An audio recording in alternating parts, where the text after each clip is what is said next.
അൽഹംദുലില്ലാഹ് അൽഹംദുലില്ലാഹില്ലദീ ഹദാനാ ലിഹാദാ വമാ കുന്നാ ലിനഹ്തദിയ ലൗലാ അൻ ഹദാനല്ലാഹ് നഹ്മദുഹു വനസ്തഈനുഹു വനുഅ്മിനു ബിഹി വനതവക്കലു അലൈഹി വനഊദു ബില്ലാഹി മിൻ ശുറൂരി അൻഫുസിനാ വമിൻ സയ്യിആതി അഅ്മാലിനാ മൻ യഹ്ദിഹില്ലാഹു ഫലാ മുദില്ല ലഹു വമൻ യുദ്ലിൽഹു ഫലാ ഹാദിയ ലഹു വനശ്ഹദു അൻ ലാ ഇലാഹ ഇല്ലല്ലാഹു വഹ്ദഹു ലാ ശരീക ലഹു വനശ്ഹദു അന്ന മുഹമ്മദൻ അബ്ദുഹു വറസൂലുഹു അർസലഹു ബിൽ ഹുദാ വദീനിൽ ഹഖ് ലിയുദ്ഹിറഹു അലദ്ദീനി കുല്ലിഹി വലൗ കരിഹൽ മുശ്രികൂൻ. അല്ലാഹുമ്മ സ്വല്ലി അലാ മുഹമ്മദിൻ വഅലാ ആലി മുഹമ്മദ് കമാ സ്വല്ലൈത അലാ ഇബ്രാഹിം വഅലാ ആലി ഇബ്രാഹിം വബാരിക് അലാ മുഹമ്മദിൻ വഅലാ ആലി മുഹമ്മദ് കമാ ബാറക്ത അലാ ഇബ്രാഹിം വഅലാ ആലി ഇബ്രാഹിം ഫിൽ ആലമീന ഇന്നക ഹമീദും മജീദ്. അമ്മാ ബഅദ് ഫഇന്ന ഖൈറൽ ഹദീസ് കിതാബുല്ലാഹ് وخير الهدي هدي محمد صلى الله عليه وسلم وشر الأمور محدثاتها وكل بدعة ضلالة. أيها الناس أوصيكم وإياي أولا بتقوى الله. رب اشرح لي صدري ويسر لي أمري واحلل عقدة من لساني يفقهوا قولي. إن أريد إلا الإصلاح ما استطعت وما توفيقي إلا بالله عليه توكلت وإليه أنيب. أعوذ بالله من الشيطان الرجيم. بسم الله الرحمن الرحيم. وجاوزنا ببني إسرائيل البحر فأتبعهم فرعون وجنوده بغيا وعدوا حتى إذا أدركه الغرق قال آمنت أنه لا إله إلا الذي آمنت به بنو إسرائيل وأنا من المسلمين. صدق الله العلي العظيم.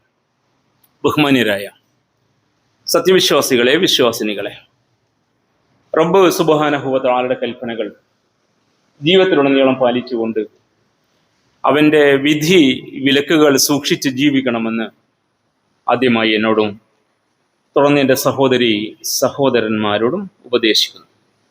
മുഹറത്തിലൂടെയാണ് നാം കടന്നുപോയിക്കൊണ്ടിരിക്കുന്നത്. മുഹറം പുതുവർഷത്തിൻ്റെ മാസമാണ്.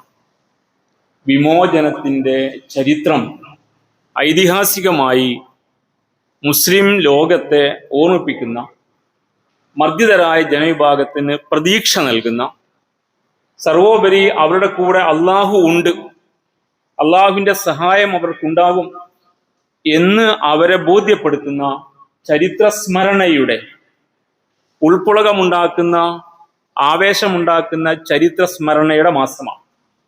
തിരുനബിക്ക് ശേഷമുള്ള കാലത്തെ പരിശോധിക്കുമ്പോൾ ഇമാം ഹുസൈൻ റളിയല്ലാഹു തആല അൻഹു കർബല രക്തസാക്ഷിയായ ചരിത്രവും ഈ മുഹറമിന്റെ ഭാഗമായിട്ട് വരുന്നു. മുഹറം ഹിജ്റയുടെ മാസമല്ല. ഹിജ്റ വർഷ ആരംഭം മുഹറമിലായതുകൊണ്ട് ഈ മാസത്തിൽ ഹിജ്റ അനുസ്മരിക്കാറുണ്ട്. യഥാർത്ഥത്തിൽ തിരുനബിയുടെ ഹിജ്റ ആരംഭിച്ചത് സഫറിലാണ്, അത് അവസാനിച്ച റബീഉൽ അവ്വലിലുമാണ്. അപ്പൊ ഹിജ്റയുടെ ടേം ശരിക്കും പറഞ്ഞാൽ സഫർ അവസാനവും റബീഉൽ അവ്വൽ 12 വരെയുള്ള സമയവുമാണെന്ന കാര്യം കൂടി ഈ മുഹറത്തെ ഓർക്കുമ്പോൾ നാം ഓർത്തു വെക്കേണ്ടത്. അപ്പോൾ യഥാർത്ഥത്തിൽ മുഹറത്തിന്റെ അന്തസ്സത്ത, തുല്യതയില്ലാത്ത വംശീയ ഉന്മൂലനത്തിന്റെ ചരിത്രത്തെ നമ്മുടെ മുമ്പിൽ കൃത്യമായി വരച്ചു കാണിക്കുകയും ആ ജനോസൈഡിന്, വംശീയ ഉന്മൂലനത്തിന് വിധേയമായ മുസ്ലിം സമുദായത്തിന്റെ വിമോചനത്തിന്റെ ചരിത്രത്തെ ശരിയായി നമ്മെ പഠിപ്പിക്കുകയുമാണ് ചെയ്യുന്നത് എന്ന് നാം തിരിച്ചറിയണം. അവിടെയാണ് മുഹറമിന്റെ ഊന്നൽ. ഏറ്റവും ശാസ്ത്രീയമായി ഒരു സമുദായത്തെ, മുസ്ലിം സമുദായത്തെ എങ്ങനെ മണ്ണിൽ നിന്ന് ഇല്ലാതാക്കാം, അതിനാണ് ജനോസൈഡ് എന്ന് പുതിയ കാലത്തിന്റെ ഭാഷയിൽ ആംഗലേയ പദപ്രയോഗമായി വംശീയ ഉന്മൂലനം, എത്നിക് ക്ലിയൻസ്, പൂർണ്ണമായി തുടച്ചു നീക്കുക എന്ന പ്രയോഗത്തിലൂടെ ഇന്ന് ധാരാളമായിട്ട് ചർച്ച ചെയ്യപ്പെടുന്നത്. അപ്പോൾ ആ ശാസ്ത്രീയമായ ഉന്മൂലനം നടപ്പിലാക്കിയ ഫിർഔൻ, ആ കാലഘട്ടത്തെ മുസ്ലിം സമൂഹം, അവിടെ അതിജീവനം, ഇത് മുസ്ലിം സമുദായത്തിന് പഠന വിഷയമാകണം. നമ്മുടെ മുമ്പിൽ എല്ലാം രാഷ്ട്രീയമാണ്. നമ്മെ ഏറ്റവും വഞ്ചിച്ച ഒരു പ്രയോഗമാണ് ഈ രാഷ്ട്രീയം. അതുകൊണ്ട് വിശുദ്ധ ഖുർആൻ ഊന്നി പറയുന്ന വശങ്ങളെ പഠിക്കുന്നിടത്ത് പോലും നമ്മെ അകറ്റി നിർത്തുന്ന ഒരു അവസ്ഥാവിശേഷം ഉണ്ടായി വന്നിട്ടുണ്ട്. എന്നാൽ ഈ ചരിത്രത്തെ കഴിഞ്ഞ ഖുത്ബയിൽ പറഞ്ഞതുപോലെ ഖുർആൻ ഒരുപാട് പേജുകളിലൂടെ പറഞ്ഞ ഈ ചരിത്രത്തെ പൗരാണിക മുഫസ്സിരീങ്ങളും നമ്മുടെ ആധുനിക കാലഘട്ടത്തിലെ പണ്ഡിതന്മാരെ എങ്ങനെയാണ് നോക്കിക്കണ്ടത് എന്ന വൃത്താന്തം, വിവരം ഓരോ മുസ്ലിമും ശരിയായി അറിഞ്ഞിരുന്നു എങ്കിൽ ഈ ചരിത്രം പഠിക്കുന്നിടത്ത് സമകാലിക രാഷ്ട്രീയം കൂടി ചേർത്ത് വെച്ച് പഠിക്കാൻ അവനോട് പ്രത്യേകിച്ച് ആരും നിർദ്ദേശിക്കേണ്ടി വരുമായിരുന്നില്ല. അത്തരം വിഷയങ്ങൾ അവന് അസ്ക്യത ഉണ്ടാക്കുകയുമില്ല. കാരണം ഫിർഔൻ നടപ്പാക്കിയത് കൃത്യമായ വംശഹത്യയാണ് എന്നും സിസ്റ്റമാറ്റിക് മാസ് മർഡർ, വ്യവസ്ഥാപിതമായ ആസൂത്രണ കൊലയായിരുന്നു എന്നും നമ്മുടെ മുൻഗാമികളായ പണ്ഡിതന്മാർ വിശുദ്ധ ഖുർആനിലെ ഈ വചനങ്ങൾക്ക് വ്യാഖ്യാനം എഴുതിയപ്പോൾ പറഞ്ഞു വെച്ചിട്ടുണ്ട്. ഇമാം ഇബ്നു കസീർ റഹിമഹുല്ല തന്റെ തഫ്സീർ ഇബ്നു കസീറിലും അദ്ദേഹത്തിന്റെ അൽ ബിദായ വന്നിഹായ എന്ന ചരിത്ര ഗ്രന്ഥത്തിലും കൃത്യമായിട്ട് പറഞ്ഞിരിക്കുന്നത് ജനസംഖ്യാപരമായ ആസൂത്രണം, ഡെമോഗ്രാഫിക് എഞ്ചിനീയറിംഗിലൂടെ ആൺകുട്ടികളെ കൊല്ലുന്നത് വഴി ഒരു വംശത്തിന്റെ ഭാവി ഇല്ലാതാക്കാനുള്ള ശ്രമമാണ് കൃത്യമായി ഫിർഔൻ നടത്തിയതെന്നാണ്. ഇത് ഇബ്നു കസീർ റഹിമഹുല്ലയുടെ തഫ്സീറ. അദ്ദേഹത്തിന്റെ ഉദ്ധരണം ഇങ്ങനെയാണ്: വക്കാനൽ ഹദ്ഫു മിൻ ഖത്ലിൽ ഔലാദ്, ആൺകുഞ്ഞുങ്ങളെ കൊല്ലുക എന്നതിന്റെ ഉദ്ദേശ്യം, ലക്ഷ്യം ഔലാദി ദുക്കൂറ ഹുവ തദ്മീരി മുസ്തഖ്ബലി ഹാദ നസ്ൽ, ഈ വംശം ഭാവിയിൽ നിലനിൽക്കരുത്. കാരണം ആണുങ്ങളിലൂടെയാണ് വംശവർദ്ധനവ് ഉണ്ടാവുക.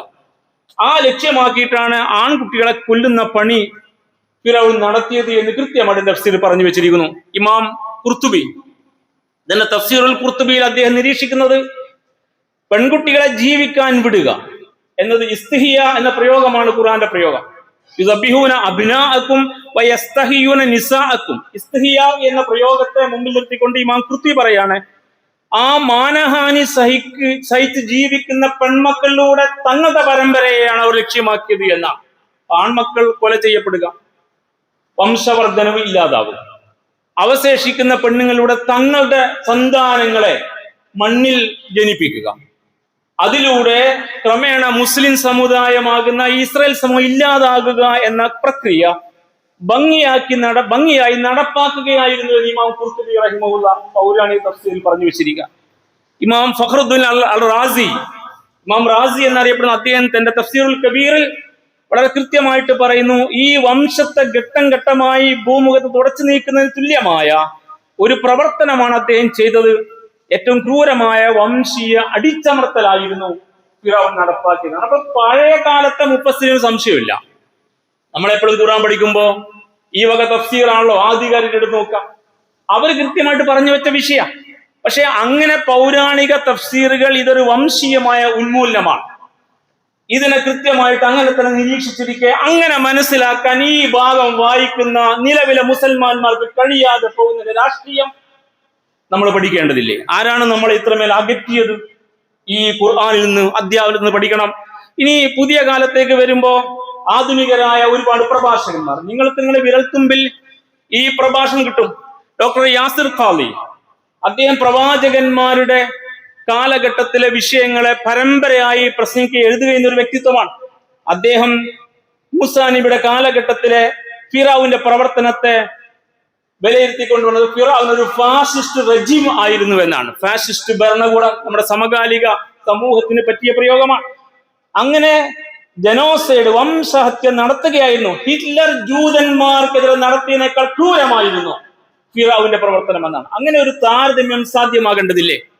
ഹിറ്റ്ലറെ കുറിച്ച് നമുക്കൊക്കെ അറിയാം, നമ്മുടെ കുട്ടികൾ പഠിക്കുന്നു. പക്ഷെ നമ്മുടെ കുട്ടികൾ പഠിക്കുന്ന ഫിറഔൻ മദ്രസയിൽ മൂസ നബി അലൈഹി സ്വലാത്തു വസ്സലാം, അവിടെ ഈ വിഷയത്തെ കുറിച്ച് നമുക്ക് ഇങ്ങനെ ഒരു അവബോധമുണ്ടോ? മിമ്പറിൽ ഇങ്ങനെ ഒരു അവബോധം കിട്ടാറുണ്ടോ? ഡോക്ടർ താരിഖ് സുവൈദാൻ സമകാലിക പണ്ഡിതനാണ്. അദ്ദേഹത്തിന്റെ പ്രഭാഷണവും ഗ്രന്ഥങ്ങളും ഏറെ ചിരപരിചിതമാണ്. അദ്ദേഹം പറയുന്നുണ്ട്, ചരിത്രത്തിലെ ഏറ്റവും ആദ്യത്തെ ആസൂത്രിതമായ വംശഹത്യയായിരുന്നു ഫിറഔൻ നടപ്പാക്കിയത്. വംശഹത്യ, ജനോസൈഡ് ആയിരുന്നു എന്നാണ്. ഷെയ്ഖ് മുഹമ്മദ് അബൂ സഹ്റ, ഈജിപ്ഷ്യൻ പണ്ഡിതൻ സഹ്റാവി എന്നറിയപ്പെടുന്ന അദ്ദേഹം ഖുർആൻ തഫ്സീറൊക്കെ എഴുതിയ വ്യക്തിയാണ്.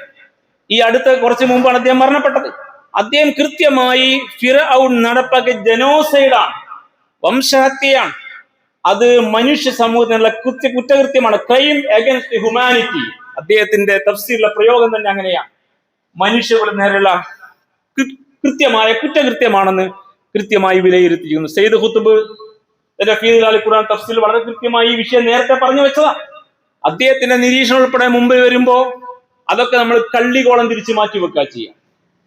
പണ്ഡിതന്മാർ അങ്ങനെയാണ് ഇപ്പോൾ കാണുന്നത്. സലഫി, ഗൈറു സലഫി, ഇഖ്വാനി എന്നൊക്കെ പറയും. ഇങ്ങനെ കള്ളികോളം തിരിച്ച് പണ്ഡിതന്മാരെ മാറ്റി നിർത്തിയിട്ട് അത്തരം സംഘടനാ സംവിധാനത്തിൽ നമ്മൾ അടിമകളായി പോയപ്പോൾ വിശുദ്ധ ഖുർആന്റെ ശരിയായ വ്യാഖ്യാനം പോലും മനസ്സിലാക്കാൻ കഴിയാത്ത അവസ്ഥയിലേക്ക് എത്തിപ്പെട്ട യാഥാർത്ഥ്യം സഹോദരന്മാരെ നമ്മൾ ഇനിയെങ്കിലും പറയാതിരിക്കാൻ പാടില്ല. അതുകൊണ്ട് ഇങ്ങനെയുള്ള കൃത്യമായ ജനോസൈഡിന് നേരെ അള്ളാഹുവിന്റെ ഒരു പദ്ധതിയായിരുന്നു അന്ന് നടന്നത്.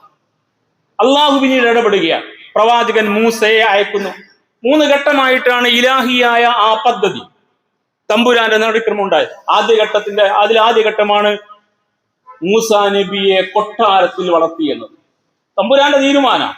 ചരിത്രം നമുക്കറിയാം. കഥകൾ ഒരുപാട് കേട്ടവരാ നമ്മൾ. കഥകളെ കേൾക്കാറുള്ളൂ, അതിനപ്പുറത്ത് പാഠങ്ങൾ കേൾക്കാറുള്ള നമ്മുടെ കുഴപ്പം. അങ്ങനെ കൊട്ടാരത്തിൽ വളർത്തിയ ആദ്യഘട്ടം. അങ്ങനെ മൂസ, ഫിറൗന്റെ സൈന്യത്താൽ കൊല ചെയ്യപ്പെടേണ്ട മൂസ കൊട്ടാരത്തിൽ വളരുന്നു. 2ാം ഘട്ടം, ഈ മൂസ നാട് വിട്ടു പോകേണ്ടി വന്ന ശേഷം പ്രവാചകനായിട്ട് അതേ കൊട്ടാരത്തിലേക്ക് വരുന്നു. അത്ഭുതമല്ലേ ഈ വിഷയം? അള്ളാഹുവിന്റെ പിന്തുണ എത്രമേൽ നമുക്ക് പ്രതീക്ഷ നൽകുന്നു. അങ്ങനെ ഒരു തമ്പുരാനുണ്ട് അവിടെ എന്ന് ഇപ്പോൾ എന്തേ നമുക്ക് ബോധ്യപ്പെടാതെ പോയത്? ഇങ്ങനെ ഒരു അള്ളയുണ്ട്, ഇങ്ങനെയൊക്കെ ചെയ്തു വെച്ച ഒരു നാഥനുണ്ട്. നമ്മൾ ആ നാഥന്റെ ദർശനത്തിന്റെ ആളുകളാണ്, ഞങ്ങൾ മുസ്ലിമീങ്ങളാണ് എന്ന ആദർശത്തിന്റെ കരുത്തും വീറും വാശിയും പോരാട്ടവും ആത്മാഭിമാനവും നമുക്ക് നഷ്ടപ്പെട്ടിടത്താണ് സഹോദരന്മാരെ മാപ്പുസാക്ഷികളായിട്ട് ഇന്നത്തെ മുസ്ലിമീങ്ങൾ ജീവിച്ചു കൊണ്ടിരിക്കുന്നത്.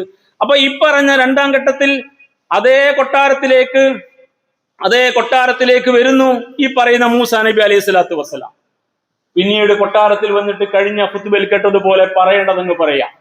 നേർക്ക് നേരെയാണ് സംസാരം, മുഖത്ത് നോക്കിയിട്ടാണ് വർത്തമാനം. അങ്ങനെ നേർക്ക് നേരെ സംസാരിക്കുന്നതോടുകൂടി അദ്ദേഹത്തിന്റെ പക്ഷത്തേക്ക് ആളുകൾ ഉണ്ടാവുകയാണ്.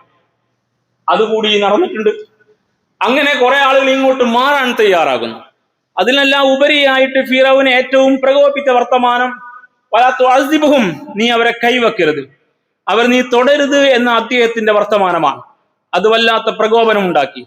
ആ പ്രകോപനത്തിൽ ഏറെ ദേഷ്യത്തിലും വാശിയിലുമായി കൂടുതൽ ഈജിപ്തിലെ മുസ്ലിമീങ്ങൾക്കെതിരെയുള്ള തന്റെ ജനോസൈഡിന്റെ, ഉന്മൂലനത്തിന്റെ, അടിച്ചമർത്തിന്റെ പ്രവർത്തനങ്ങൾ ഭംഗിയായി നടത്തിക്കൊണ്ടിരുന്നു ഫിറൗൻ.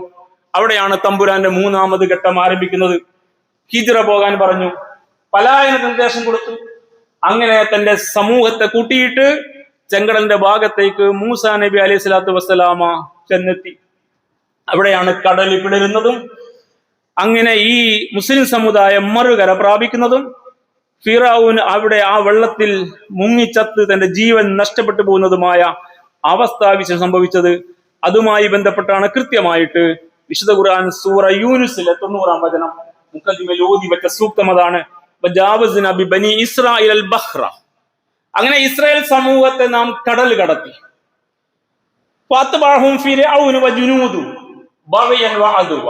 രണ്ട് പ്രയോഗമാണ് ഖുർആൻ നടത്തി. ആ മുസ്ലിം സമൂഹത്തെ പിന്തുടർന്ന് ഫിറൗനും അവന്റെ സൈന്യവും ജുനൂദ്, ഒരു രാജ്യത്തിന്റെ മൊത്തം സൈനിക ശേഷി അവിടെ ഉണ്ട്. അവരിപ്പോ എന്തിന്റെ വില? ബഗയൻ, അതിക്രമമാണ്. അങ്ങേയറ്റം ധിക്കാരം കാണിച്ചുകൊണ്ട്, അക്രമം കാണിച്ചുകൊണ്ട് അഥവാ ഈ സമുദായത്തെ ശത്രുതയും വെറുപ്പും ശത്രുതയുമാണ് ഒന്ന്. അങ്ങനെ ധിക്കാരമാണ് ഈ 2ാമത്. ഇത് രണ്ടുമാണ് പ്രേരിപ്പിച്ചത്. അങ്ങനെ അവർ അങ്ങ് പിറകെ പോയി. മുസ്ലിം സമുദായം മറുകര പ്രാപിച്ചപ്പോൾ കടൽ വീണ്ടും ഒന്നായി ചേർന്നു. അങ്ങനെ അവർ അതിൽ മുങ്ങി.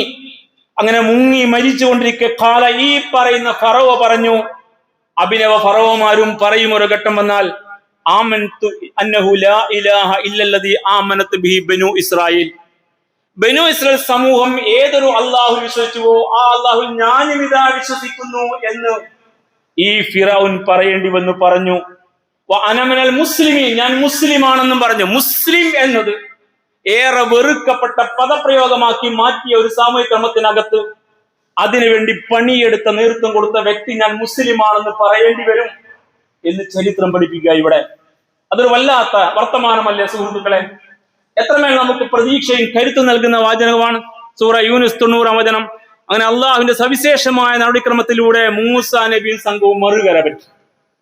ഈ നായകനും നേതാവും സൈന്യവും ഒരു രാജ്യത്തിന്റെ മുഴുവൻ സംവിധാനത്തെയും കൊണ്ട് നടക്കുന്ന മുഴുവൻ സംവിധാനവും ആ ചെങ്കടലിൽ മുങ്ങി മരിക്കുക. ആ സംഭവം നടന്ന ദിവസമാണ് മുഹറം 10. ഈ ചരിത്രത്തെ കൃത്യമായി നമ്മുടെ മുമ്പിൽ ഇങ്ങനെ അനുസ്മരിക്കാം. 3500 വർഷം മുമ്പ് ഒരു പ്രവാചകൻ വന്നു. വംശീയ ഉന്മൂലനത്തിന് വിധേയമാകുന്ന ഒരു ജനതയെ തമ്പുരാൻ തയ്യാറാക്കിയ പ്ലാനിന്റെ പദ്ധതി അടിസ്ഥാനത്തിൽ അതിന്റെ ക്രമപ്രവർത്തമായ ഘട്ടങ്ങളിലൂടെ വിമോചിപ്പിച്ച ഒരു ചരിത്രം നമ്മെ ഏറെ ചിന്തിപ്പിക്കേണ്ടതില്ലേ? അപ്പൊ ജനോസൈഡ് എന്ന ഒരു സംഗതി 3500 വർഷം മുമ്പ് ഭൂമുഖത്ത് നടന്നു. എന്നിട്ട് നമ്മളിപ്പോഴും ഖുർആനിൽ ഓതുകയും വായിക്കുകയുമാണ്. അപ്പൊ നമുക്ക് ബോധ്യപ്പെട്ട ഈ ജനോസൈഡ് എന്ന സംഗതി ഒരു സമകാലിക പ്രശ്നമാണ്. അതിങ്ങനെ നടന്നുകൊണ്ടിരിക്കുന്നുണ്ട് ഇപ്പോഴും നമ്മുടെ നാട്ടിലും മറുനാട്ടിലുമൊക്കെ. അതൊരു രാഷ്ട്രീയ പഠനത്തിന്റെ, രാഷ്ട്ര സംബന്ധിയായ പഠനത്തിന്റെ ഭാഗമായിട്ട് വരുന്ന വിഷയമാണ്. രാഷ്ട്രീയത്തൊക്കെ മാറ്റിവെച്ചിട്ട് നിസ്കാരത്തിന്റെ ഷർത്തും ഫർളും മാത്രം പഠിക്കാൻ തീരുമാനിച്ച കൂട്ടർക്ക് അതൊരു വിഷയമാവില്ല. പക്ഷെ അങ്ങനെയല്ല ഈ വിഷയത്തെ മുഫസ്സിരീങ്ങൾ കണ്ടത്. അങ്ങനെയല്ല ഈ വിഷയത്തെ നോക്കിക്കാണാൻ നമ്മെ പഠിപ്പിച്ചത്. അതുകൊണ്ട് ജനോസൈഡിന്റെ സമാനമായ അവസ്ഥ ഭൂമുഖത്ത് ഉണ്ട് എന്ന യാഥാർത്ഥ്യം നമ്മൾ അംഗീകരിക്കണം. ഈ യാഥാർത്ഥ്യം മുമ്പിൽ വെച്ചിട്ട് ഈജിപ്തിൽ ഫിറൗൻ നടപ്പാക്കിയ വംശീയ ഉന്മൂലനത്തിന്റെ ഘട്ടങ്ങളെ ഹ്രസ്വമായിട്ട് നമ്മൾ മനസ്സിൽ വെക്കണം. എന്നിട്ട് ഇന്ന് സംഭവ ലോകത്ത് നടന്നതും നടന്നുകൊണ്ടിരിക്കുന്നതുമായ എത്നിക് ക്ലിയൻസിന്റെ, ജനോസൈഡിന്റെ, മുസ്ലിം വംശീയ ഉന്മൂലനത്തിന്റെ ചരിത്രത്തിലേക്ക്, സംഭവ ലോകത്തെ നിലവിൽ നടന്നുകൊണ്ടിരിക്കുന്ന ഹിസ്റ്ററിയിലേക്ക്, സമകാലിക അവസ്ഥയിലേക്ക് നമ്മുടെ മനസ്സിനെ വ്യാപരിക്കാൻ വിടണം. എങ്കിൽ നിങ്ങൾക്ക് വെളിച്ചം കിട്ടും. ഖുർആൻ നൽകുന്ന വെളിച്ചം, പ്രവാചകൻ നൽകിയ വെളിച്ചം, വിശുദ്ധ ഖുർആൻ ഇന്നും അന്ന് നടന്ന സംഭവത്തെ ഇന്നും മുഹറം നോമ്പിലൂടെ നമ്മെ ഓർപ്പിക്കുന്ന അതേ ചരിത്രത്തിലൂടെ നമുക്ക് ലഭ്യമാകും. വിശുദ്ധ ഖുർആനിന്റെ ഈ ചരിത്രപരമായ വിശദീകരണത്തെ, വിശകലനത്തെ നേരെ ചൊവ്വെ പഠിക്കാൻ നമ്മൾ തയ്യാറാവണം. ഓർത്തു വെക്കുക, ഏതൊക്കെ ഘട്ടങ്ങളിലൂടെയാണ് ഫിറഔൻ അവിടെയുള്ള മുസ്ലിം സമൂഹത്തെ വംശീയ ഉന്മൂലനത്തിന്റെ അവസാന ഘട്ടത്തിലേക്ക് എത്തിച്ചത് എന്ന് നിലവിൽ ഇന്ത്യൻ മുസൽമാന്മാർ പഠിക്കണം. ഓർത്ത് വെച്ച് പഠിക്കണം.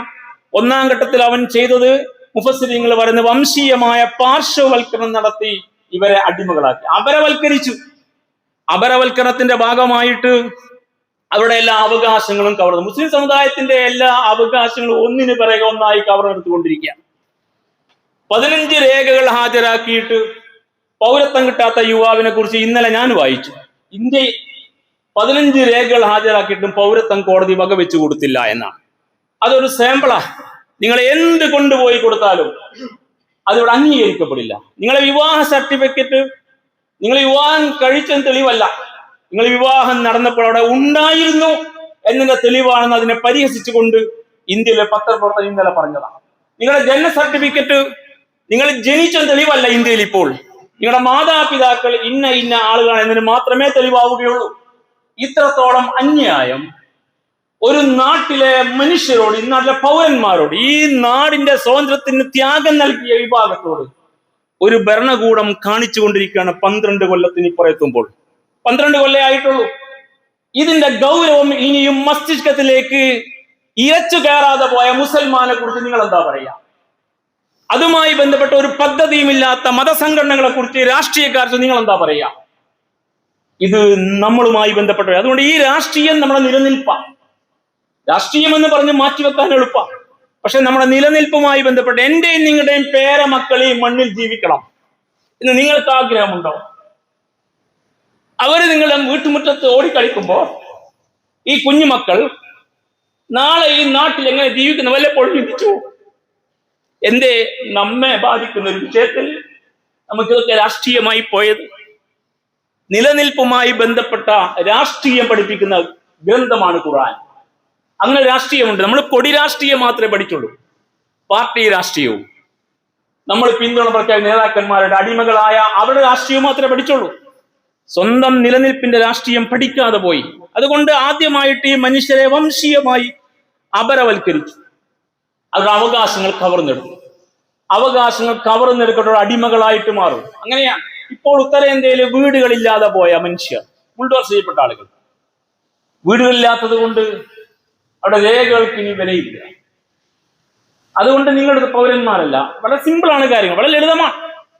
അങ്ങനെ അവസാനം രാഷ്ട്രത്തിന്റെ അതിർത്തിയിലേക്ക് തള്ളപ്പെട്ട ഒരുപാട് പേർ ഇന്ന് പശ്ചിമ ബംഗാളിന്റെ അതിർത്തിയിലുണ്ട്. മുസ്ലിം നമ്മുടെ രാഷ്ട്രീയക്കാർക്ക് അത് ചർച്ചയല്ല, നമ്മുടെ മതസംഘടന ചർച്ചയല്ല. മതസംഘടനകൾ അപ്പോഴും വേറെ പല ചിന്തിക്കും. ഡൽഹിയിൽ ഒരു ഓക്സിജൻ പ്ലാന്റ് ഉണ്ടാക്കിയാൽ എന്താണെന്ന് മതസംഘം ചിന്തിക്കുക. അപ്പോൾ ആ ഓക്സിജൻ ഇങ്ങനെ കുപ്പിയിലാക്കി കൊടുക്കാൻ. ഇവിടെ നിലനിൽക്കുന്ന സമൂഹത്തിന്റെ അടിസ്ഥാനപരമായ നിലനിൽപ്പ് അപകടത്തിലായിരിക്കെ അതിനെക്കുറിച്ച് മിണ്ടാത്തവർ പഴയ കാലത്ത് നമ്മൾ കേട്ടിട്ടില്ലേ? നിങ്ങളുടെ ഉടലിൽ തല വേണോ വേണ്ടേ എന്ന് സംഘപരിവാരം തീരുമാനിക്കുമ്പോ നിങ്ങൾ തല മറക്കണോ വേണ്ടേ ചർച്ച ചെയ്യുന്നു. ഈ അന്തക്കേട് തുടരുകയാണ് ഇവിടുത്തെ നമ്മുടെ നേതൃത്വ ഉലമാക്കളും ഉമറാക്കളും. അതാണ് പുതിയ കാലം. അതിനെക്കുറിച്ച് ഏറെ സങ്കടത്തോടെ പറയുകയാണ്.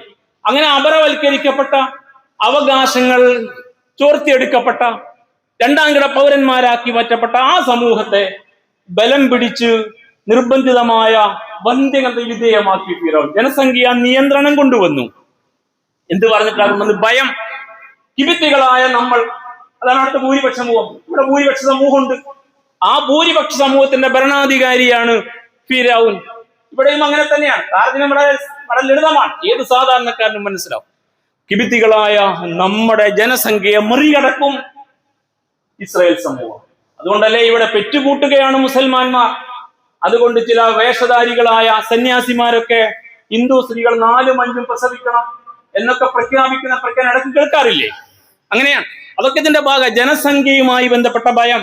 അതിന്റെ ഭാഗമായി ബനൂ ഇസ്രായേലുകളുടെ ജനസംഖ്യ വർദ്ധിക്കുമെന്ന് ഈജിപ്തുകാരെ പറഞ്ഞ് പേടിപ്പിച്ച് ഇവരൊരു ഭീഷണിയാണ് നമുക്ക് എന്ന് വരുത്തി തീർത്തു. സമാനമായ അവസ്ഥ സംഭവിച്ചിരിക്കുന്നു ഇന്ത്യയിൽ. മൂന്നാം ഘട്ടത്തിൽ ആൺകുട്ടികളെ കൊന്നുകളയുന്ന അവസ്ഥയിലേക്ക് എത്തി. അങ്ങനെയാണ് ഇസ്രായേൽ സമൂഹത്തിൽ ആൺകുട്ടികളെ കൊന്നുകളയുന്ന ഭാഗം ഖുർആൻ വിശേഷിപ്പിച്ചത്. 4ാം ഘട്ടത്തിൽ ആൺകുട്ടികളെ കൊന്നുകളഞ്ഞപ്പോൾ പണിയെടുക്കാൻ ഈ ചീപ്പസ്റ്റ് ലേബേഴ്സ് ഇല്ലാതായി പോയി, അടിമകൾ.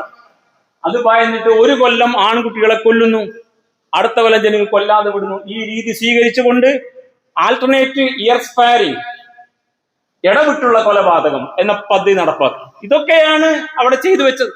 ഈ രീതിയിലൂടെയാണ് ആ പറയുന്ന മുസ്ലിം സമൂഹത്തെ വംശഹത്യയിലൂടെ ഇല്ലാതാക്കാൻ തീവ്രമായ ശ്രമത്തിലേക്ക് എത്തിയപ്പോഴാണ് മൂസാ നബിയുടെ കടന്നുവരവ് ഇടപെടുന്നത്. അതൊരു ഹ്രസ്വകാലമാണ് കേട്ടോ. അപ്പൊ ആ ചരിത്രം ഇത്ര കൃത്യമായി ഖുർആൻ പറയുന്നത് മുമ്പിൽ വെച്ചുകൊണ്ട് ഈ ഘട്ടങ്ങളെ ഒന്ന് ഓർത്തു വെക്കുക. ആ ഘട്ടങ്ങൾ സമാനമായി തുടരുകയാണ്. ചില ചെറിയ വ്യത്യാസങ്ങളെ ഉണ്ടാവുള്ളൂ, ചില ക്രമീകരണങ്ങളുടെ മാറ്റങ്ങൾ മാത്രം. ചില സംവിധാനത്തെ ബോധ്യപ്പെടുത്താനുള്ള ശ്രമങ്ങൾ നടത്തിക്കൊണ്ട് മറുഭാഗത്ത് അജണ്ടയിലൂടെ നടപ്പാക്കുന്ന മാറ്റങ്ങൾ അത് നടന്നുകൊണ്ടിരിക്കുക ഭൂമുഖത്ത്. നിങ്ങൾ കുറച്ചുകൂടി ചരിത്രം പഠിക്കുക. മ്യാൻമറിലെ റോഹിംഗ്യകൾ, നിങ്ങൾക്കറിയോ അവരെ? എനിക്കറിയില്ല. നിങ്ങൾ ഡൽഹിയിലെ കാളിന്തി കുഞ്ചിൽ പോകണം, അവിടെ നിങ്ങൾക്ക് ഇവരെ കാണാം. ചെന്നൈയിൽ പോയാൽ കാണാൻ പറ്റും. ഈ കാളിന്തി കുഞ്ചിൽ ഒരുപാട് റോഹിംഗ്യകൾ ഡൽഹിയിലെ മുഴുവൻ വേസ്റ്റ് കുന്നുകൂട്ടിയിടത്താണ് ജീവിക്കുന്നത്. ചെളിവെള്ളത്തിൽ അണുക്കൾ നിറഞ്ഞ ഇടത്ത്. അവിടുത്തെ ഹോട്ടലുകളിൽ നിന്ന് പുറത്തു തള്ളുന്ന ചീഞ്ഞ വേസ്റ്റുള്ള ഭക്ഷണ പദാർത്ഥങ്ങൾ എടുത്ത് ഉണക്കിയിട്ട് അതുകൊണ്ട് ഇവ ഉണ്ടാക്കി കഴിക്കുന്നവർ. അവർ താമസിക്കുന്ന ഭാഗത്ത് നദിയുടെ തീരത്ത് വളരുന്ന ഒരു തരം പുല്ല്. മുള ഇങ്ങനെ വളർന്നതിന് മുമ്പ് തളിരായി നിൽക്കുമ്പോൾ തണ്ടായിട്ട് കിട്ടൂല, അതുപോലത്തെ പുല്ല്. നമ്മൾ പയർ പൊട്ടിക്കുന്ന പോലെ പൊട്ടിച്ച് അത് വേവിച്ചാ കഴിക്കുന്നത്. അവിടുത്തെ മാർക്കറ്റിലെ ചീഞ്ഞ മത്സ്യം തള്ളു നടന്ന് പെറുക്കി കൊണ്ടുപോയിട്ട് കമ്പിയിൽ കെട്ടിത്തൂക്കിയത് കാണാം, ഉണക്കിയിട്ട് കഴിക്കുക. ഇങ്ങനെയൊക്കെ ജീവിക്കുന്ന മനുഷ്യർ ആരായിരുന്നവർ? മ്യാൻമറിലെ റോഹിംഗ്യകൾ, ബർമയിലെ. അവിടെ ഭരണകൂടവും പട്ടാളവും കൂടി നടപ്പാക്കിയ വംശഹത്യയുടെ ഒടുവിൽ ജീവനുമായി ഓടിയവരാ. പ്രവാചകത്തിനുടെ കാലഘട്ടത്തിൽ സഹാബിമാർ കടന്നു വന്ന് അന്ന് ഇസ്ലാം സ്വീകരിച്ച കൂട്ടരാ അവർ. അറിയാമോ നിങ്ങൾക്ക് ചരിത്രം? ഇത് പഴയതല്ല, പുതിയതാ. സംഭവിച്ച കാര്യ. സംഭവിക്കും എന്ന് മനസ്സിലാക്കാൻ ഇനിയും പാഠങ്ങൾ വേണോ? അന്ന് ഈജിപ്തിൽ സംഭവിച്ചത് ഇവിടെ സംഭവിച്ചു കഴിഞ്ഞിരിക്കുന്നു തൊട്ടപ്പുറത്ത്. അവർ നടപ്പാക്കിയ ഘട്ടങ്ങളെ UN റിപ്പോർട്ടിൽ ശരിക്കും കിട്ടും. ഇതൊക്കെ ഇവിടെ രേഖയുള്ളതാ. അതിൽ പറയുന്ന ഒന്നാണ്ട് പൗരത്വ നിഷേധവും വംശീയ ഒറ്റപ്പെടുത്തലും നടത്തി റോഹിംഗ്യകൾക്ക്. 1982 പൗരത്വ നിയമത്തിലൂടെ അവരെ പൗരന്മാരല്ലാതാക്കി മാറ്റി. അത് മുഖേന വോട്ടവകാശവും സർക്കാർ ജോലിയും സ്ഥലത്തിന്റെ ഉടമാവകാശം എല്ലാം നഷ്ടപ്പെട്ടു. നിന്ന നിൽപ്പിൽ ഇതൊക്കെ ആധാരം ഒട്ടും വിലയുണ്ടാവില്ല. നിങ്ങളുടെ ആധാർ കാർഡിന് വിലയില്ലാത്ത പോലെ അതൊക്കെ സംഭവിക്കാൻ പോവാ. ഇത് പറയാനൊരു കാര്യമില്ല, ആരെങ്കിലും ഒന്ന് പറയണ്ടേ? നിങ്ങളുടെ സ്വന്തമായ സ്ഥലമായി നിങ്ങൾ കയ്യിൽ വെക്കുന്ന ആധാരത്തിന് വിലയില്ലാതാകും. അത് സംഭവിച്ചു റോഹിംഗ്യയിൽ. വ്യവസ്ഥാപിതമായ പീഡനങ്ങളും അവകാശ ലംഘനവും രണ്ടാം ഘട്ടത്തിലേക്ക് കടന്നത്. അങ്ങനെ റോഹിംഗ്യകളുടെ ജീവൻ ദുസ്സഹമാക്കി. വിവാഹ ജന നിയന്ത്രണം കൊണ്ടുവന്നു. വിദ്യാഭ്യാസവും ആരോഗ്യവും നിഷേധിച്ചു. നിങ്ങൾക്ക് ചികിത്സ കിട്ടില്ല, ആധാർ കാർഡിന് വിലയില്ലെങ്കിൽ ചികിത്സ കിട്ടില്ല. ഇവിടുത്തെ പബ്ലിക് ഹെൽത്ത് സംവിധാനം ചികിത്സ കിട്ടില്ല. ആ ഒരു അവസ്ഥ സംഭവിച്ച കാര്യ. മൂന്നാമതായി സൈനിക അതിക്രമങ്ങളിലൂടെ മിലിറ്ററി ക്ലിയറൻസ്. അങ്ങനെ രഖൈൻ പ്രദേശത്ത് ജീവിക്കുന്ന മുസ്ലിമീങ്ങളെ 2016-ലും 2017-ലും കൂട്ടക്കൊല, മാസ് കില്ലിംഗ് നടത്തി. സ്ത്രീകളെ മാസ് റേപ്പ് നടത്തി, കൂട്ട ബലാത്സംഗം നടത്തി. അവിടെ UN റോഹിംഗ്യൻ റോഹിംഗ്യകളോട് കാണിച്ച ഈ ഉന്മൂലനത്തെ എഴുതി വെച്ചത്, ഐക്യരാഷ്ട്രസഭ എഴുതി വെച്ചത് വംശീയ ഉന്മൂലനത്തിന്റെ പാഠപുസ്തകം. ഒരു പാഠപുസ്തകമുണ്ട് ഇവിടെ പഠിക്കാൻ. ഖുർആൻ ഒരു വലിയ പാഠത്തെ മുമ്പിൽ വെച്ചു, അത് പഠിച്ചില്ല നമ്മള്. മുഹറത്തിൽ നോമ്പെടുത്തു, സുന്നത്ത് നോമ്പ്. കുറെ കാലമായി ഞാൻ നിങ്ങൾ നോമ്പെടുക്കാൻ തുടങ്ങിയിട്ട്. പക്ഷെ ഈ പാഠപുസ്തകം നമുക്ക് പാഠപുസ്തകമല്ല, ഇത് രാഷ്ട്രീയമായിട്ട് നമ്മൾ ആരോ പഠിപ്പിച്ചതാണ്. പക്ഷെ UN എഴുതി വെച്ചിരിക്കുന്നു, റോഹിംഗ്യൻ മുസൽമാന്മാർ അനുഭവിച്ച വംശീയ ഉന്മൂലനത്തിന്റെ ചരിത്രം, വംശീയ ഉന്മൂലനത്തിന്റെ പാഠം, a text book example of ethnic cleansing എന്നാണ് UN അതിന് കൊടുത്ത തലക്കെട്ട്. നമ്മുടെ കുട്ടികളെങ്കിലും തലമുറയെങ്കിലും പഠിക്കട്ടെ. ഇനി നിങ്ങൾ ചൈനയിലേക്ക് പോവുക. അവിടെ ഒരു കൂട്ടരുണ്ട് മുസൽമാന്മാർ, ഉയ്ഗൂർ മുസൽമാന്മാർ. അങ്ങനെയാണ്. ഇവിടൊക്കെ നേർക്ക് നേരെ ആണ് നടന്നെങ്കിൽ അവിടെ കൾച്ചറൽ ജനോസൈഡ് ആണെന്നാണ്, സാംസ്കാരികമായ ഉന്മൂലനം. അതായത് ഈ മുസ്ലിങ്ങളുടെ ശരീരത്തെ അങ്ങനെ നിർത്തിയിട്ട് അവരെ മുസൽമാൻ അല്ലാതാക്കി മാറ്റും. അതാണ് ചൈനയിൽ നടക്കുന്നത്. ആരും മിണ്ടൂല. നമ്മുടെ ആളുകളൊക്കെ ഇതിന്റെ കൂടെ ഉണ്ട് കേട്ടോ. ആരും നോക്കിയിട്ട് നിങ്ങൾ ഇങ്ങനെ ചെയ്യുന്നില്ല എന്ന് പറയില്ല. 56 രാഷ്ട്രങ്ങൾ ഉണ്ടെന്ന് മേനി നടിക്കുന്നവർ അവരാരും മിണ്ടൂല. ചൈനയിൽ സിൻജിയാങ് പ്രവിശ്യയിലെ ഉയ്ഗൂർ മുസ്ലിമീങ്ങളെ കൾച്ചറൽ ജനോസൈഡ്, സാംസ്കാരിക വംശഹത്യ നടത്തിയിട്ട് നിരന്തരമായ പ്രക്രിയ അവിടുത്തെ കമ്മ്യൂണിസ്റ്റ് ഭരണകൂടം നടപ്പായിക്കൊണ്ടിരിക്കുകയാണ്. ഫറോവയുടെയോ മ്യാൻമറിന്റെയോ പോലെ പരസ്യമായ കൂട്ടക്കൊലയല്ല, മറിച്ച് ആധുനിക സാങ്കേതിക വിദ്യയിലൂടെ, നിയമപരമായ നിർമ്മാണങ്ങളിലൂടെ ഒരു മുസ്ലിം സമൂഹത്തെ അങ്ങനെ ഇല്ലാതായിക്കൊണ്ടിരിക്കുക. എന്താ അവർ ചെയ്തത്? അവർ വലിയ നിരീക്ഷണ സംവിധാനങ്ങൾ ഉണ്ടാക്കി. ഓരോ മുസ്ലിമിന്റെയും ഫേസ് കണ്ടാൽ ഈ ഡിറ്റക്ടർ കണ്ടെത്തും. അവന്റെ ചലനങ്ങളെ എല്ലാം കൃത്യമായി നിരീക്ഷിക്കും. അതിനുവേണ്ട എല്ലാ സംവിധാനവും ഒരുക്കിയ നാടാണ് ചൈന. പിന്നെ മതപരമായ താടി വെക്കാൻ പാടില്ല, നോമ്പെടുക്കാൻ പാടില്ല, കുട്ടികൾ ഇസ്ലാമിക വിഷയങ്ങൾ പഠിക്കാൻ പാടില്ല, പേരിടാൻ പാടില്ല, മുസ്ലിം പേര് പാടില്ല. പുരാതന പള്ളികളും ഖബർസ്ഥാനുകളും ഇടിച്ചു നിരപ്പാക്കുകയോ ചൈനീസ് കമ്മ്യൂണിസ്റ്റ് കേന്ദ്രങ്ങളാക്കി മാറ്റുകയോ ചെയ്തു. ഇതൊക്കെ ഇപ്പൊ നടക്കുന്ന കാര്യങ്ങളാ. ഞാനും നിങ്ങൾ ഇവിടെ ഇരിക്കുമ്പോഴും നടന്നുകൊണ്ടിരിക്കുക. രണ്ടാമതായി കൂട്ട തടങ്കൽ പാളയങ്ങൾ സംവിധാനിച്ചു. 2017 10 ലക്ഷത്തിലെ ഉയ്ഗൂർ മുസ്ലിമീങ്ങളെ ഒന്നിച്ച് തടങ്കൽ പാളയത്തിൽ അടച്ചു. 2017 കാര്യ. അവരതിന് പറയാ തൊഴിൽ പഠിപ്പിക്കുന്ന കേന്ദ്രമാണ്. എന്നിട്ട് അവിടെ വെച്ച് അവരെ മസ്തിഷ്ക പ്രക്ഷാളനം നടത്തിയിട്ട് അവരെ കമ്മ്യൂണിസ്റ്റ് ചിന്തയിലേക്ക് മാറ്റി ഇസ്ലാമിന്റെ സകല അടയാളങ്ങളെയും സംസ്കാരത്തെയും അവർ ഊരിക്കളഞ്ഞു. അത്തരം തടങ്കൽ പാളയങ്ങൾ, അതിന് ചൈനക്കാരുടെ വൊക്കേഷൻ ട്രെയിനിങ് സെന്റർ എന്നാണ് UN എഴുതി വെച്ചിരിക്കുന്ന കോൺസെൻട്രേഷൻ ക്യാമ്പ് എന്നാണ്. ഇതെങ്കിലും മനസ്സിലാക്കാൻ മുസ്ലിം രാഷ്ട്രങ്ങൾക്കും നമുക്കും പറ്റേണ്ടതില്ലേ? മൂന്നാമത് നിർബന്ധ വന്ധ്യംകരണം. സ്ത്രീകളെ മുഴുവനായും പിടിച്ചിട്ട് നിർബന്ധ വന്ധ്യങ്ങൾ വിധേയമാക്കി. അതിന്റെ ഫലമായി ഉയ്ഗൂർ ജനതയുടെ എണ്ണം കുറഞ്ഞു വരുന്നു. നാലാമതായി നിർബന്ധമായി തൊഴിൽ പഠിപ്പിക്കാൻ വിടുന്നു. കുട്ടികളെ കുടുംബത്തിൽ നിന്ന് പിടിച്ച് അപ്പുറത്ത് കൊണ്ടുപോയി അവിടെ ക്യാമ്പിൽ വളർത്തി അവരെ കമ്മ്യൂണിസ്റ്റുകളാക്കി മാറ്റിയെടുക്കുന്നു, പണിയെടുക്കുന്നു. Forced labours. അന്ന് ഇസ്രായേൽ സമൂഹത്തെ ഫിറഔൻ എങ്ങനെയാണോ പിരമിഡുകൾ പണിയാനും പട്ടണം പണിയാനും അടിമലക്ക്, അതേപോലെ ഇന്ന് ലൈവായി നടന്നുകൊണ്ടിരിക്കുകയാണ് കൂട്ടരെ. ഭീകരമായ മറ്റൊരു സംഗതി കൂടി നടക്കുന്നുണ്ട്. ഹാൻ വംശജരാണ് അവിടുത്തെ ഭൂരിപക്ഷ സമൂഹം ചൈനയിൽ. ഹാൻ വംശത്തിലെ പുരുഷന്മാർ ഉയ്ഗൂർ മുസ്ലിം വീട്ടിൽ താമസിക്കണം. ഹോം സ്റ്റേകൾ ഭരണകൂടം ഉണ്ടാക്കിയതാ. ഈ ഉയ്ഗൂർ പുരുഷന്മാരെല്ലാം തടങ്കൽ പാളയത്തിലാണ്. ഈ ഹാൻ വംശജ പുരുഷന്മാർ ഇവിടെ താമസിക്കുന്നത് മുഖേന സാംസ്കാരികമായി തകർക്കലും ഒരു പരിധിവരെ അവരുടെ കുഞ്ഞുങ്ങളെ ഈ സ്ത്രീകൾ പ്രസവിക്കേണ്ട അവസ്ഥ. അന്ന് എങ്ങനെയാണോ ഇസ്രായേൽ സമൂഹത്തിലെ പെണ്ണുങ്ങളെ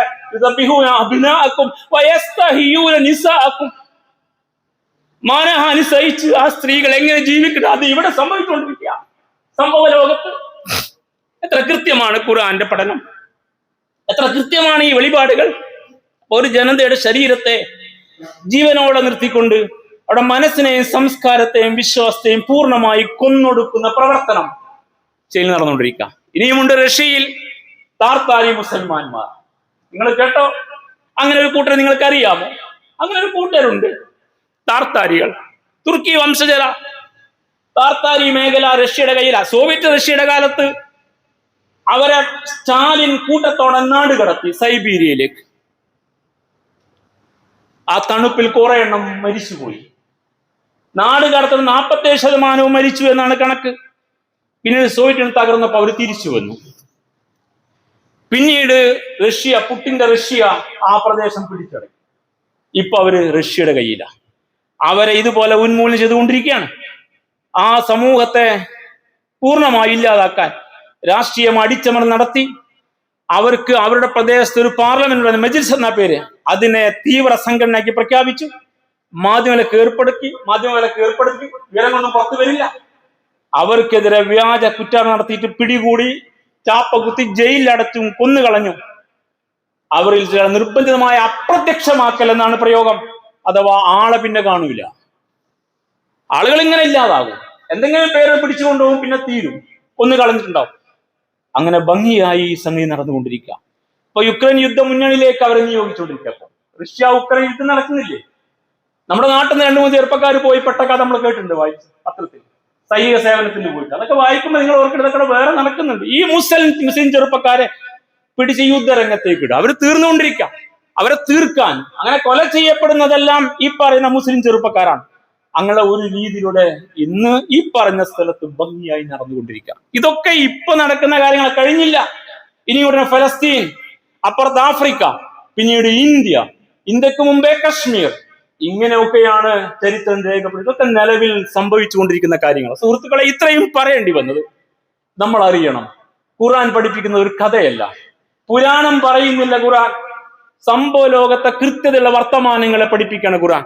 അതുകൊണ്ടായിരിക്കണം മുസ്ലിം ലോകമേ നിങ്ങൾ അറിയണം, ഇത് നടന്നുകൊണ്ടിരിക്കുന്ന കാര്യമാണ്. ഇത് ഇനി നടക്കും, നിങ്ങളുടെ കാലത്ത് നടക്കും. അതുകൊണ്ട് 3000 കൊല്ലങ്ങൾക്ക് മുമ്പ് നടന്ന സംഭവം നിങ്ങൾ പഠിക്കണം, അത് നിങ്ങൾ ഓർക്കണം. എല്ലാ മുഹറത്തിന് ചരിത്രം അറിയണം.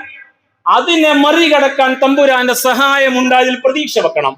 എന്നിട്ട് അതിനെ മറികടക്കാൻ വേണ്ടി ആ പ്രവാചകൻ അവിടെ എന്ത് സ്ട്രാറ്റജിയാണ് കൊണ്ടുവന്നത്, അതേ സ്ട്രാറ്റജി നിങ്ങളും സ്വീകരിക്കണം. നിങ്ങൾ മുസൽമാന്മാരാണെങ്കിൽ പടച്ചവനെ മാത്രം ഭയന്ന്, ഭരണകൂടത്തെ ഭയക്കാതെ നിങ്ങൾ ദൗത്യം ഏറ്റെടുത്ത് മുന്നോട്ട് പോകുന്നതിലൂടെ നിങ്ങൾക്ക് വിജയിക്കാൻ തമ്പുരാന്റെ സഹായം ഉണ്ടാകും. ഒരു മൂസ വരില്ല, ഒരു വടിയുമില്ല കയ്യിൽ.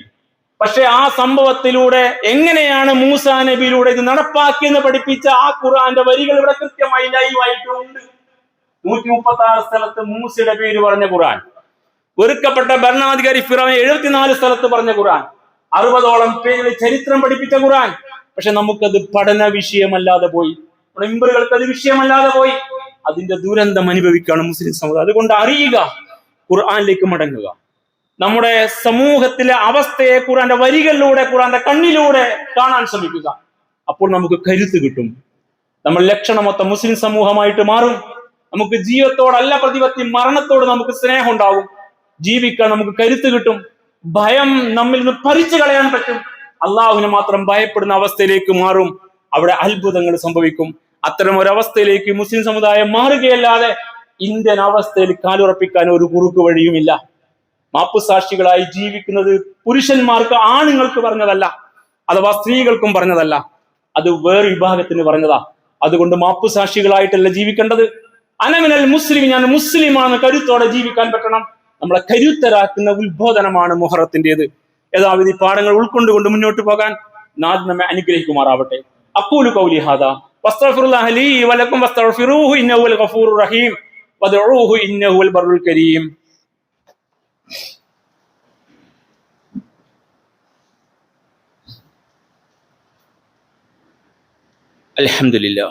അൽഹംദുലില്ലാഹി റബ്ബിൽ ആലമീൻ.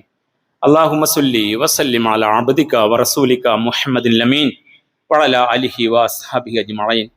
أيها الناس أوصيكم ثانيا بتقوى الله يا أيها الذين آمنوا اتقوا الله حق تقاته ولا تموتن إلا وأنتم مسلمون.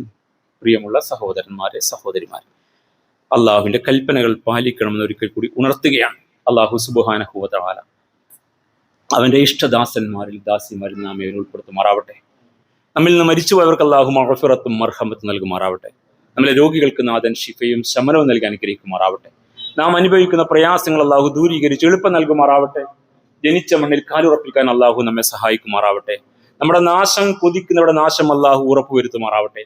റബ്ബനാ ആതിനാ ഫിദ്ദുനിയാ ഹസന വഫിൽ ആഖിറതി ഹസനത വഖിനാ അദാബന്നാർ. അല്ലാഹുമ്മ ഗ്ഫിർ ലിൽ മുഅ്മിനീന വൽ മുഅ്മിനാത്ത് വൽ മുസ്ലിമീന വൽ മുസ്ലിമാത്ത് അൽ അഹ്യാഇ മിൻഹും വൽ അംവാത്ത് ഇന്നക മുജീബുദ് ദഅവാതി യാ ഖാദിൽ ഹജാത്ത്.